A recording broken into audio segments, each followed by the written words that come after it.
Ponderings. The end of the world. Some things feel like they're going to go on forever. Love, life, the film Eyes Wide Shut. But nothing ever does. Everything comes to an end. And one day, the world will come to an end. 1,000,000 years ago, a scientist called Nostradamus predicted the world will come to an end in a thing called apocalypse. The word apocalypse is just posh dictionary talk for the end of days, which is sunset, which happens every day, which is why the world didn't come to an end like Nostradamus said it would. But Nostradamus was not the only one who predicted the end of the world. The ancient Mayans, who also invented the game Minecraft, predicted that the world would end in 2012. Luckily, the only thing that did come to an end in 2012 was Ceefax, and that was only the whole world if you were over 60 and housebound. In Victoria times, another apocalypse was predicted by Mother Shipton, an old mystic from Yorkshire who lived in a cave, because back then, living in a cave was better than living in Yorkshire. Kinda like it is now. She wrote, "The world to an end will come in 1881, a claim which has been recently debunked by experts by the very careful process of looking around and seeing that the world is very much still here." Predicting the end of the world can be tricky, and you're probably best off leaving it to the experts. The biggest experts are the Jehovah's Witness.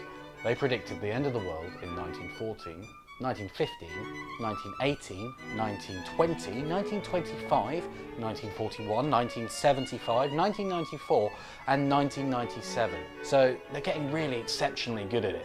It is interesting to notice though that they didn't predict the end of the world between 1986 and 1991, which is when BBC ran the painting and decorating sitcom Brushstrokes.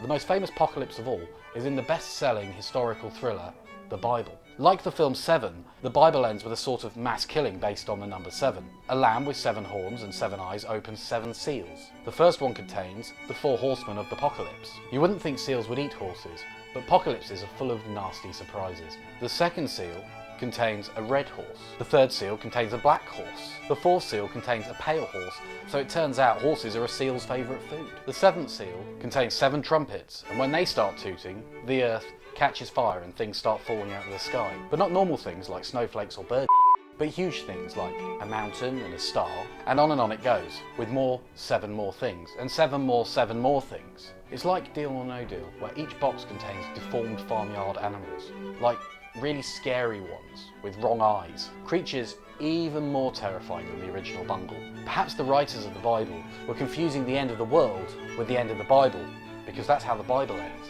To know how the world will really end, we must turn to science. And science says it will not be a giant destructive 7 times table after all. It could be artificial intelligence, which is when the speak and spells and Game Boys and Bluetooth speakers rise up and take over the earth. Or man-made climate change, unless we decide to use only natural climate change. Or an asteroid, giving us a good old clout. Or a super volcano. Apparently there's a super volcano hidden under America. Let us hope no one finds it, or there'll be hell to pay.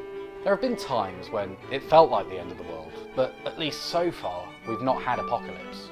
By the time you finish watching this video, that might have all changed, and you might be watching from a fiery pit of shattered glass, eating each other's scabs and fighting for the benefit of a radioactive Tina Turner.